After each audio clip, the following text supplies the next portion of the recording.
आयुर्वेदिक दवाई कितनी कारगर है कोरोना के इलाज में, और क्या एलोपैथी के साथ हम आयुर्वेदिक दवाओं का भी इस्तेमाल कर सकते हैं? कई तरह के सवाल हैं जिनका जवाब आज ढूंढने की कोशिश करेंगे। डॉक्टर अंजलि शर्मा मेरे साथ जुड़ रही हैं, डॉक्टर अंशुमान कुमार भी मेरे साथ जुड़ रहे हैं। आप दोनों का बहुत बहुत स्वागत। सबसे पहले डॉक्टर अंशुमान, आप ही के पास आना चाहूंगा।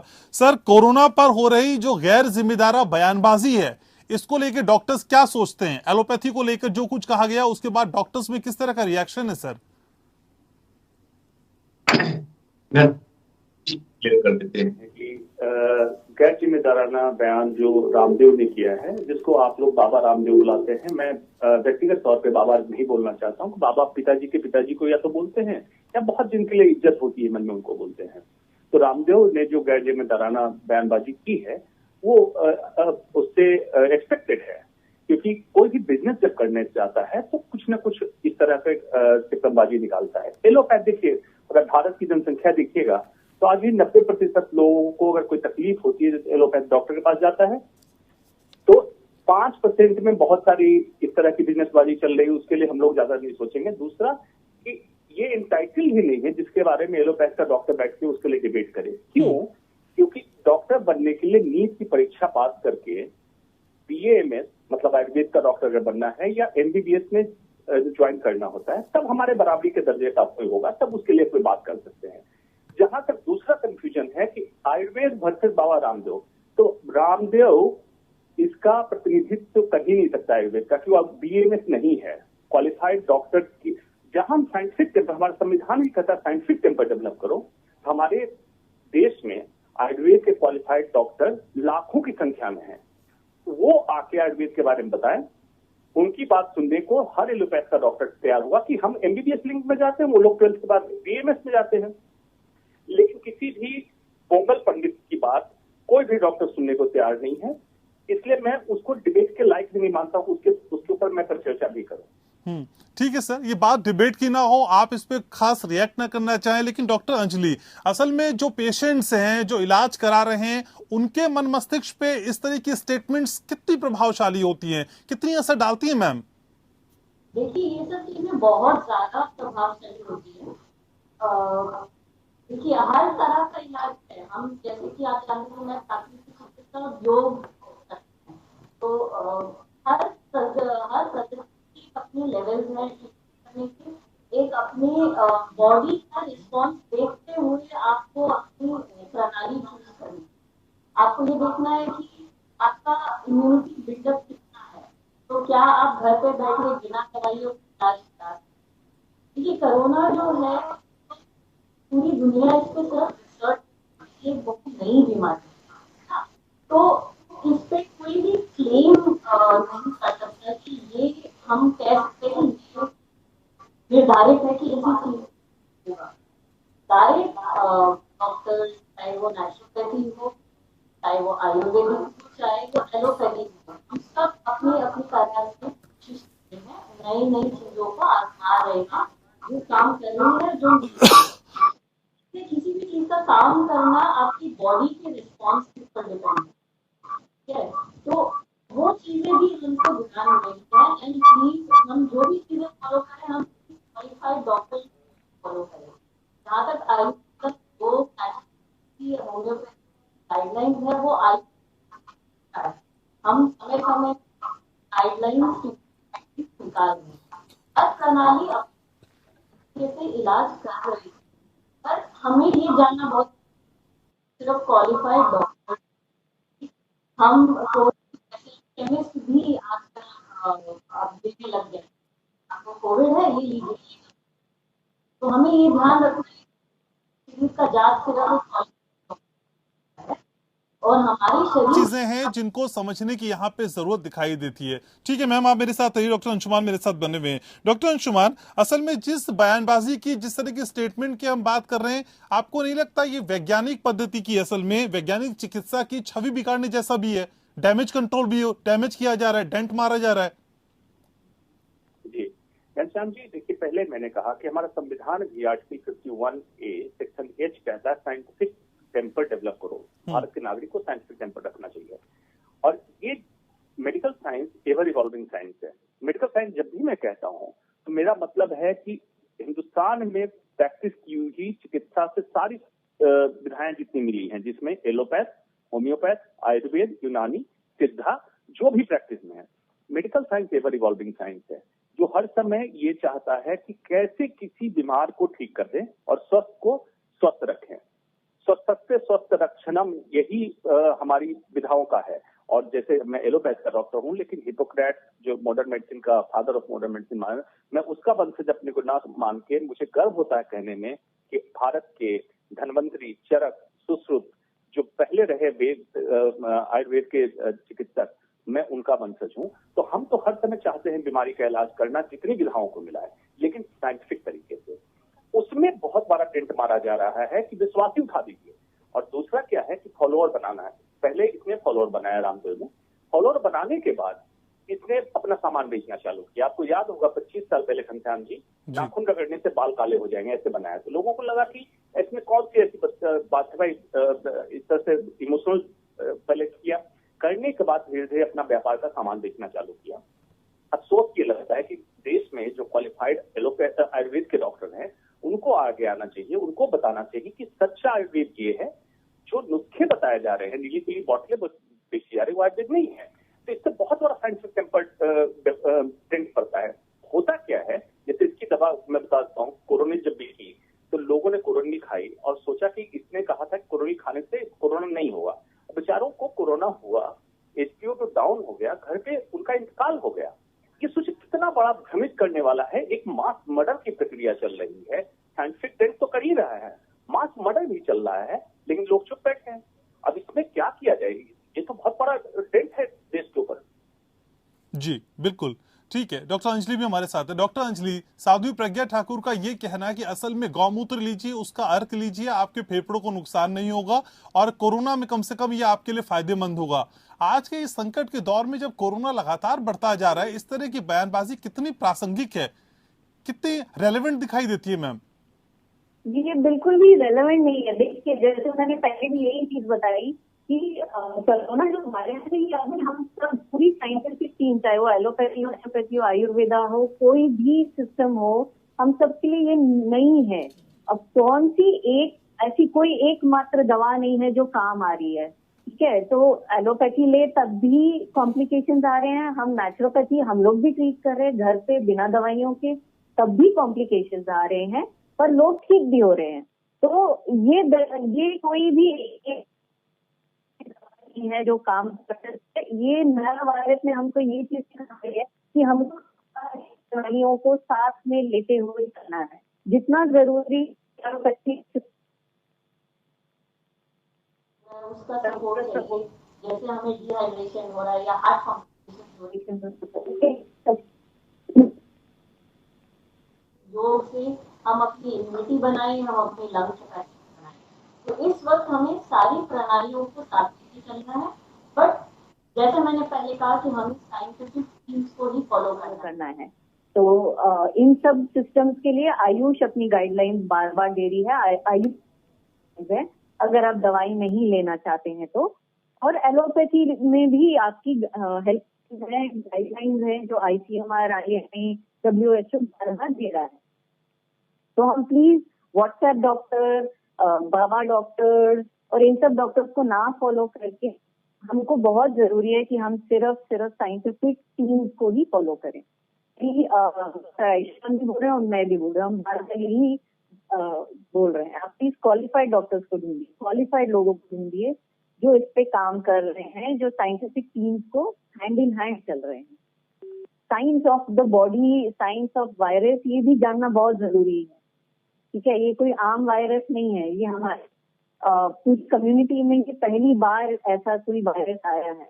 तो हम सबको मिलके चलना है, जितना जरूरी योग से लंग्स कैपेसिटी को बढ़ाना है ताकि हमारा ऑक्सीजन ड्रॉप ना हो, ऑक्सीजन लेवल ड्रॉप ना हो, उतना ही जरूरी है कि एलोपैथी कह लो, चाहे कि एलोपैथी के ऑक्सीमीटर्स हैं, ब्लड टेस्ट हैं, हमको इनको भी फॉलो करना है। ठीक है। तो हर तरीके से हर पद्धति का यहाँ पे निर्वहन करना चाहिए, लेकिन क्वालिफाइड डॉक्टर्स की देखरेख में, उनकी गाइडेंस में। आप दोनों मेरे साथ बने रहिए। डॉक्टर अंशुमान, असल में ब्रेक से पहले जो हम चर्चा कर रहे थे, इन तमाम तरह की चर्चाओं के बीच में आयुष मंत्रालय का कितना इंपॉर्टेंट रोल हो जाता है, उसकी तरफ से दी जाने वाली गाइडलाइन, उसकी तरफ से बताई जाने वाली नसीहतें कितनी महत्वपूर्ण है सर?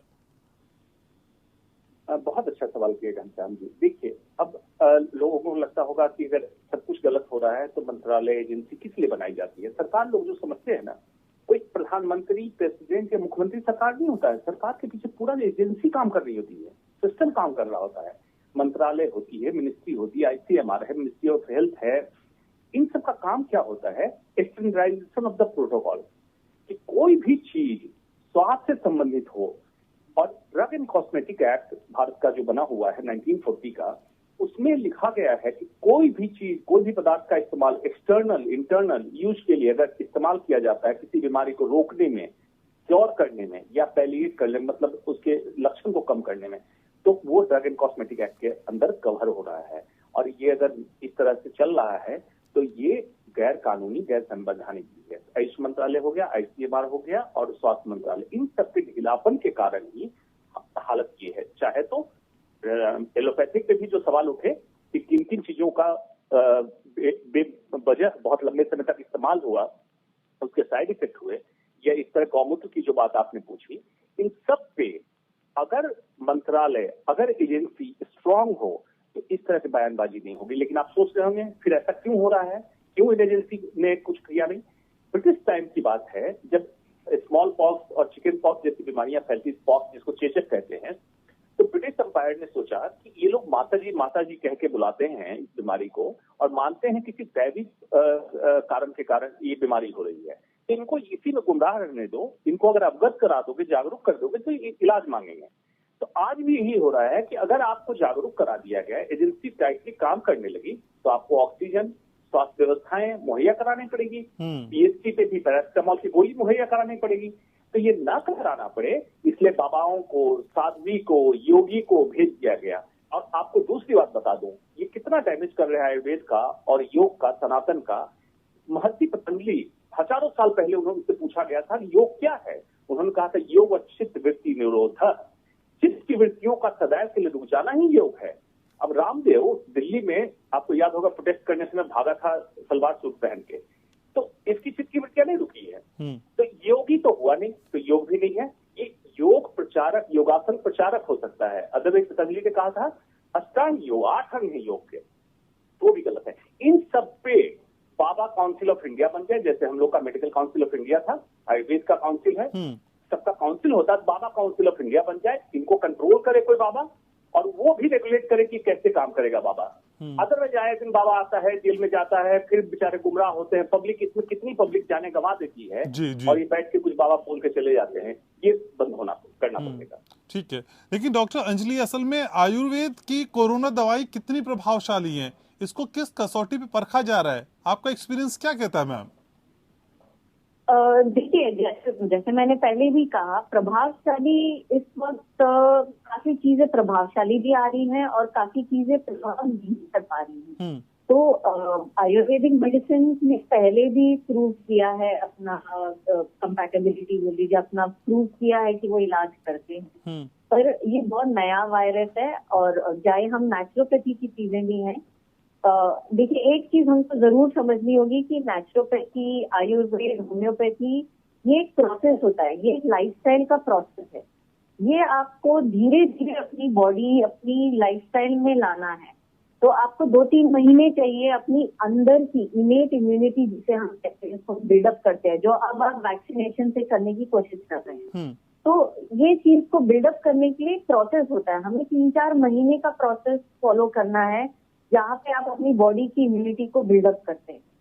कोई भी चीज प्रभावशाली तभी होगी जब आप रिस्पॉन्स करेगा। हम, ऐसा जरूरी नहीं है कि हर एक पे आयुर्वेदा रिस्पॉन्स करे वेल, और ऐसा जरूरी नहीं है कि हर एक पे एलोपैथी काम करे। ऐसा जरूरी नहीं है कि मैं बोल दूं दवाइयां ना लो, नेचुरोपैथी से सब कुछ ठीक करो, तो वो आपकी बॉडी का रिस्पॉन्स है। देखिए, हमको यहाँ पे एक और चीज समझनी कि कोरोना वायरस का जो असर है वो एक 14-15 दिन का प्रोसेस है। तो हम उसको 5-5 दिन में स्प्लिट करके उसका प्रोग्रेशन हमको मॉनिटर करना है। पहले 5 दिन में आपको पता चल जाएगा कि आपको होम रेमेडीज से इलाज हो पाएगा कि नहीं हो पाएगा। अगर नहीं हो पा रहा, आपका ऑक्सीजन लेवल और बहुत फीवर और CRP लेवल्स, आपको इन सबको मॉनिटर करके फिर आपको डिसाइड करना है कि अब हमको मेडिकेशन और ऑक्सीजन सपोर्ट चाहिए कि नहीं चाहिए। तो ये प्रोसेस है। और जो कि हम उसी बात पे आते हैं कि हमको एक क्वालिफाइड BAMS, DNYS जो है नेचुरोपैथी, इन दोनों के क्वालिफाइड साइंटिफिक डॉक्टर्स होते हैं, जो हम सब लोग 5-5 साल का पूरा करते हैं। तो आप हमेशा इनको फॉलो कीजिए। अगेन व्हाट्सएप में बहुत सारी इलाज निकल आ रहे हैं। लेकिन और डॉक्टर अंजलि असल में आंध्र प्रदेश के नेल्लौर जिले में कृष्णापट्टनम में आयुर्वेदाचार्य बेनिगी आंदेया हैं, जिनकी दवाइयां इन दिनों बहुत चर्चाओं में हैं और लगातार उस पर चर्चा भी की जा रही है, बातचीत भी की जा रही है। और ये इस तरह की दवाइयां जब चर्चा में रहती है, जब उस पर बातचीत होती है, लोग उसे लेने लग जाते हैं, उसके बाद मैम असल में ICMR की गाइडलाइन वो कौन सी कसौटी है जब इस तरह की दवाइयों को परखा जाए, इनको लेने से पहले असल में किस तरह का एहतियात बरता जाए, ये सारी चीजें भी समझना चाहूंगा आपसे। तो कोई भी जैसे अब ये तो बहुत नया है, तो हमें ईयर्स ऑफ रिसर्च लगते हैं बिल्ली, क्योंकि बहुत नया है। तो हम जो प्रैक्टिसिंग डॉक्टर्स हैं, आयुष क्या कर रही है कि अपने अपने फील्ड में प्रैक्टिसिंग डॉक्टर्स क्या ट्रीटमेंट कर रहे हैं, कितने पेशेंट देख रहे हैं, उसमें क्या फायदे हो रहे हैं, उस सबको इकट्ठा कर रही है। तो ये CR1 उन्होंने भी किया है, जो आयुर्वेदा काउंसिल है उन्होंने भी किया। हम सब डॉक्टर्स को बात करते हैं, उन सबका डेटा कलेक्ट करके हम वीकली बेसिस गाइडलाइंस निकाले, जैसे WHO ने। ओके। तो वो हमें समझना बहुत जरूरी है। तो हमें व्हाट्सएप को फॉलो ना करके आयुष की गाइडलाइंस, IMA, WHO की गाइडलाइंस, इनको फॉलो करना है। तो जब हम गूगल कर ही रहे हैं तो हमको गूगल इन सबको नहीं करना है, जो बाबा लोग बोल रहे हैं उसको नहीं करना है। हमें गूगल करना है जो साइंटिफिक थिंग्स है, जैसे आयुष है, IMA है, ICMR है, WHO है। ठीक है। लेकिन डॉक्टर अंशुमान, क्या एलोपैथी के साथ साथ आयुर्वेदिक, क्या दोनों का इलाज एक साथ किया जा सकता है? क्या इस तरह की संभावना हो सकती है कि हम दोनों ट्रीटमेंट एक साथ ले लें? बिल्कुल घनश्याम जी, मैंने शुरुआत में ही कहा था, एलोपैथ आयुर्वेद का सामंजस्य बिल्कुल संभव है। क्यों? उसमें होम्योपैथ, यूनानी, सिद्धा, नेचुरोपैथ, इन सबको आप सुन लीजिए, चलिए हमारे कल्चर में है। नेचुरोपैथ आयुर्वेद हमारे कल्चर का हिस्सा है। कैसे सामंजस्य स्थापित कर सकते हैं? एलोपैथ कैसे काम करता है? एक्यूट कंडीशन में एलोपैथ लाजवाब काम करता है। अब किसी का एक्सीडेंट हो गया, हार्ट अटैक आ गया, एलोपैथ की दवाई दीजिए, इंस्टेंट आपको रिजल्ट दिखता है, इन्वेस्टिगेशन में आप चेक कर लेते हैं कि रिजल्ट आ गया। लेकिन अब इस हार्ट अटैक आए मरीज को अगर आप नेचुरोपैथी आयुर्वेद का उसके जीवन में समावेश करा दें, उसकी जीवन शैली सुधारें, लंबे समय तक 3-4 महीने में देखिएगा कितना मेजर चेंज आता है उसकी लाइफ में। कोलेस्ट्रॉल, लिपिड सब कम होगा। ये चीज अगर वाकई चाहते हैं हिंदुस्तान के स्वास्थ्य व्यवस्था को ठीक करना, तो मैं कह रहा हूं एटलीस्ट 5 पद्धतियों को मिला दें, एलोपैथ, आयुर्वेद, होम्योपैथ, यूनानी, सिद्धा और नेचुरोपैथ। इन 5 को मिला दें और मिला के इलाज शुरू कीजिए। वाकई वो स्वास्थ्य व्यवस्था और हेल्थ सेंटर जहां ये 5 व्यवस्था साफ काम कर रही होंगी, लाजवाब रिजल्ट आएगा। जो आज आप रिजल्ट दे रहे हैं उसका परसेंटेज, आउटपुट हर चीज का बढ़ जाएगा, चाहे वो कैंसर हो, हार्ट डिजीज हो, हाइपरटेंशन, डायबिटीज, एटलीस्ट जीवन शैली संबंधित बीमारियों में तो लाजवाब काम करेगा, इसमें कोई दो मत नहीं है। ठीक है, तो इस तरह के सामंजस्य से आने वाले भविष्य के लिए बड़ी उम्मीदें की जा सकती हैं। डॉक्टर अंशुमान और डॉक्टर अंजलि, बहुत शुक्रिया आप दोनों का ही, आप दोनों ने समय निकाला हमारे शो में शामिल हुए चर्चा के लिए, बहुत शुक्रिया आपका। तो ये मौका असल में उन बयानों पे जाने का नहीं है जो कहीं ना कहीं भ्रम की स्थिति फैला रहे हैं या फिर आपको आपके रास्ते से डाइवर्ट कर रहे हैं। आप यकीन करिए उन चीजों पे जो गवर्नमेंट की तरफ से की जा रही हैं, वो हिदायतें, वो नसीहतें, उनका पालन करिए और बहुत ख्याल रखिए अपना। मुद्दा में आज के लिए बस इतना ही। नमस्कार।